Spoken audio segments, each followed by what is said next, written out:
Hoy vamos a hablar sobre San Pedro Canisius, un jesuita que no solamente llegó a ser santo, sino también reconocido como doctor de la Iglesia, muchas de las veces llamado el segundo apóstol de Alemania. Nació y vivió durante los años 1521 hasta 1597. Si tienes demasiado que hacer, con la ayuda de Dios encontrarás tiempo para hacerlo todo. San Pedro Canisius. Durante medio siglo, el padre jesuita Pedro Canisius dirigió la Reforma Católica en Austria, Baviera y Bohemia.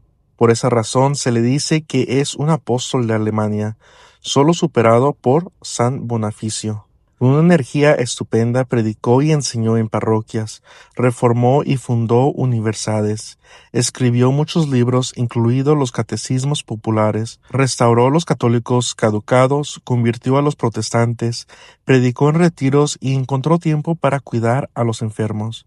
En sus últimos 30 años, viajando más de 20.000 millas a pie o a caballo, San Pedro Canisius encabezó la renovación de la fe católica en el sur de Alemania. San Pedro Canisius revitalizó la vida y la enseñanza católica en las universidades de Ingolstadt y Augsburgo.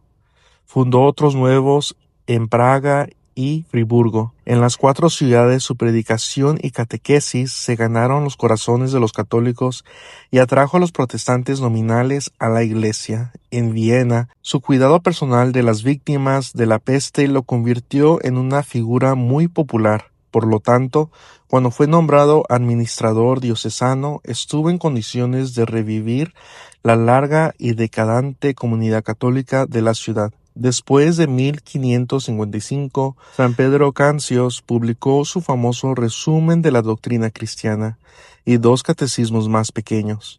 Esos libros generaron la Reforma Católica cuando el catecismo de Lutero había difundido el protestantismo. Los catecismos de Canisius también ayudaron a lanzar la prensa católica.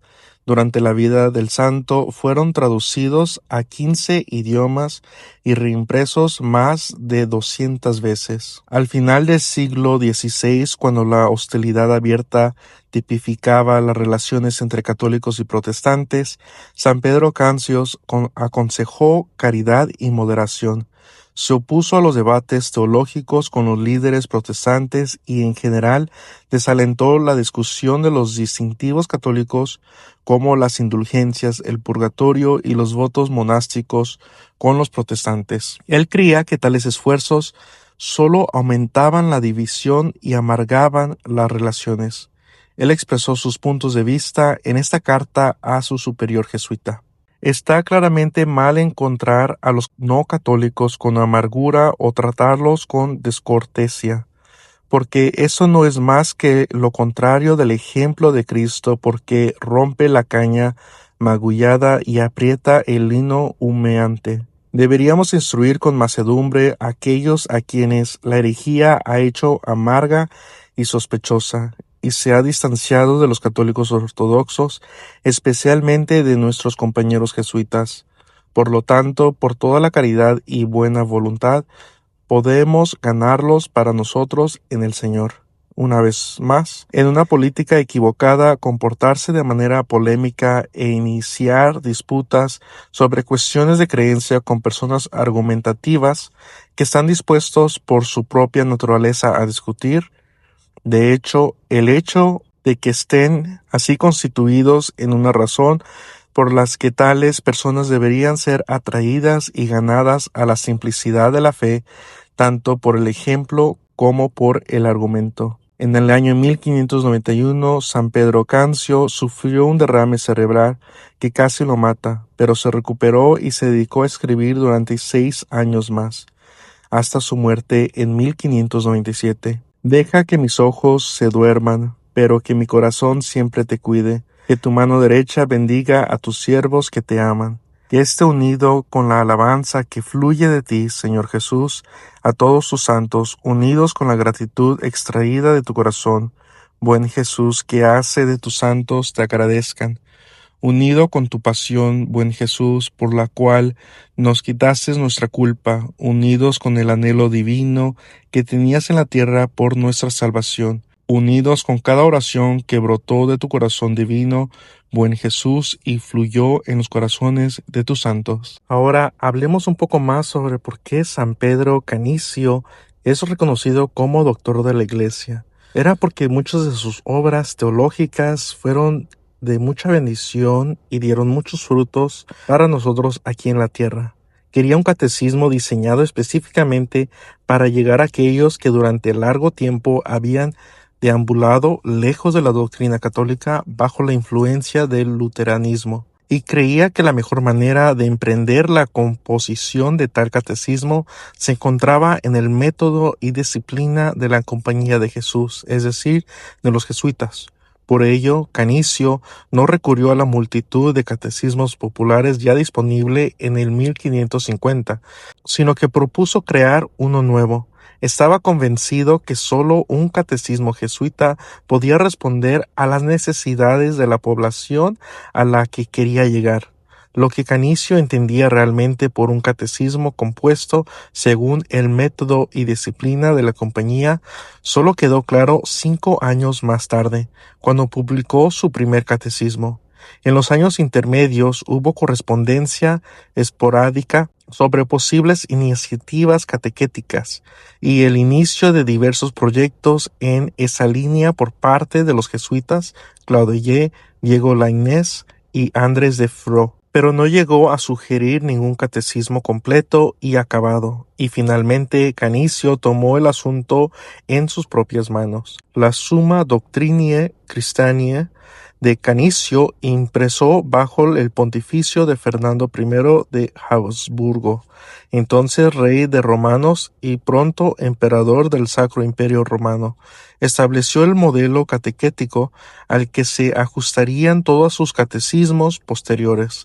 Así, aunque existan pequeñas diferencias de contenido entre ellos, su enfoque pedagógico nunca cambió sustancialmente al adaptar el texto. Su público fundamental permaneció el mismo, ya se dirigía a niños o a jóvenes, en todos sus catecismos.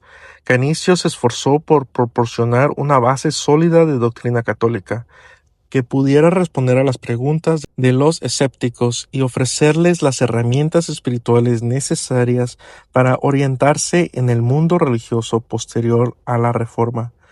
Y déjenme saber en los comentarios si les gustaría que empezara yo a también enfocar mi tiempo en traducir estas bellas obras de arte, de teología, de sabiduría de los antiguos tiempos. Sí requieren de mucho tiempo, ya que se tiene que traducir de latín a el idioma de español, o se tiene que traducir de alemán o inglés antiguo al español. Déjenme saber si es algo que les interesa. La primera indicación de la concepción de Canicio sobre lo que constituye la catequesis jesuita se encuentra en la estructura singular que dio a su suma. En 1555, cuando publicó su catecismo, no existía una estructura estándar para el catequesis católica. Tal norma se estableció por primera vez en el año 1566, cuando el Papa Pío V promulgó el Catecismo Romano, el primer catecismo oficial de la Iglesia Católica. Este catecismo papal fijó como normativa una estructura que ha perdurado a lo largo de los siglos y que de hecho fue retomado por el segundo catecismo oficial de la Iglesia, el Catecismo de la Iglesia Católica del año 1992. Y si ustedes están siguiendo mi página, saben que estamos leyendo ahorita mismo el Catecismo de la Iglesia Católica de Papa Pío V. Y si gustan leerla conmigo, les recomiendo que se unan por medio de YouTube a ser miembros o por medio de Facebook y ser suscriptores, que es solamente $5 al mes, pero van a poder guiarse leyendo esos libros conmigo, donde yo pueda responderles sus preguntas y dudas. En esta estructura se distinguen 4 pilares fundamentales en torno a los cuales se organiza todo catequesis: la fe expresada en el credo, los 7 sacramentos, la moral expresa en los 10 mandamientos y la oración ejemplificada en el Padre Nuestro. Antes de esta codificación oficial, esos mismos elementos ya se utilizaban desde hacía mucho tiempo en la catequesis católica. En el catecumenado cristiano de los siglos III y IV era práctica común emplear los textos del Credo y del Padre Nuestro en la instrucción de quienes se preparaban para entrar a la Iglesia, y los 10 mandamientos ocupaban un lugar central en el catequesis moral de la Edad Media, especialmente en los textos destinados a preparar a sacerdotes y penitentes para el sacramento de la penitencia. Así, aunque pasarían más de 10 años desde la publicación del primer catecismo de Canicio hasta la catequesis católica adquiriera una estructura oficial, ya existían elementos estándar entre los que rescataban el uso del credo, los sacramentos, los mandamientos y el Padre Nuestro como principios organizadores de la enseñanza. Sin embargo, aunque Canicio incluyó todos esos elementos en su catecismo, junto con otras listas y características tradicionales, su estructura no seguía ningún precedente catequético. Al comienzo del texto, Canicio introduce su tabla de contenidos afirmando que la doctrina cristiana gira en torno a la sabiduría y la justicia. Justifica esa afirmación citando el libro bíblico del Eclesiástico. Para un resumen de toda la doctrina cristiana, basta comprender una sola palabra del Eclesiástico. Hijo, si deseas la sabiduría, guarda la justicia, y Dios te la concederá. A partir de este versículo, Canicio dividió su catecismo en 2 libros, uno sobre la sabiduría y otro sobre la justicia. Si te está gustando este video y quieres ver más videos como este, te recuerdo a suscribirte, y es 100% gratis, pero me ayuda a mí y al algoritmo para expandir esta evangelización a más y más almas que necesiten saber y conocer a Dios para poder amar y servirle. El libro sobre la sabiduría consta de 4 capítulos sobre la fe, que trata principalmente del credo, sobre la esperanza, centrada en el Padre Nuestro, sobre la caridad, que aborda los 10 mandamientos y los preceptos de la Iglesia, y sobre los 7 sacramentos, al emplear la triada paulina de fe, esperanza y caridad como herramientas catequéticas. Canicio seguía una tradición que se remonta a San Agustín. En su Enquiridion, Agustín enseñaba que todo los contenido de la fe puede resumirse en lo que se debe creer, esperar y amar. Sin embargo, en el segundo libro de la Suma, el que realmente distingue su catecismo, al tratar la justicia, Canicio lo divide en 2 partes: huir del mal y buscar el bien. En la primera presenta los 7 pecados capitales como raíz de todos los demás pecados, y continúa con diversas categorías tradicionales de pecado. En el segundo propone la oración, el ayuno, la limosna como formas fundamentales de buscar el bien, desarrollando después las obras de misericordia, las virtudes, los dones del Espíritu Santo y las bienaventuranzas.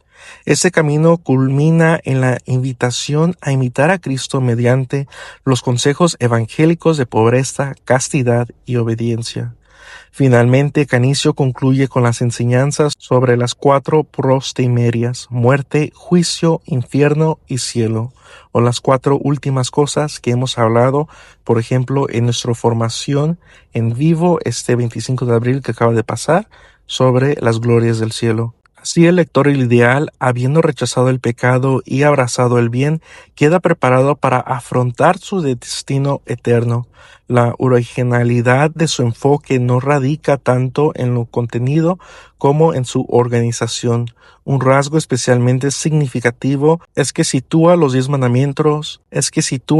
mandamientos dentro del ámbito de la sabiduría y no de la justicia. Con ello indica que la doctrina cristiana tiene 2 dimensiones esenciales: la sabiduría que conocemos y la justicia que practicamos. Los mandamientos en su plenamiento no solo son normas morales, sino una revelación del mismo ser de Dios. Por eso, al presentárnoslos, comienza no con el primer mandamiento, sino con las palabras divinas: Yo soy el Señor tu Dios.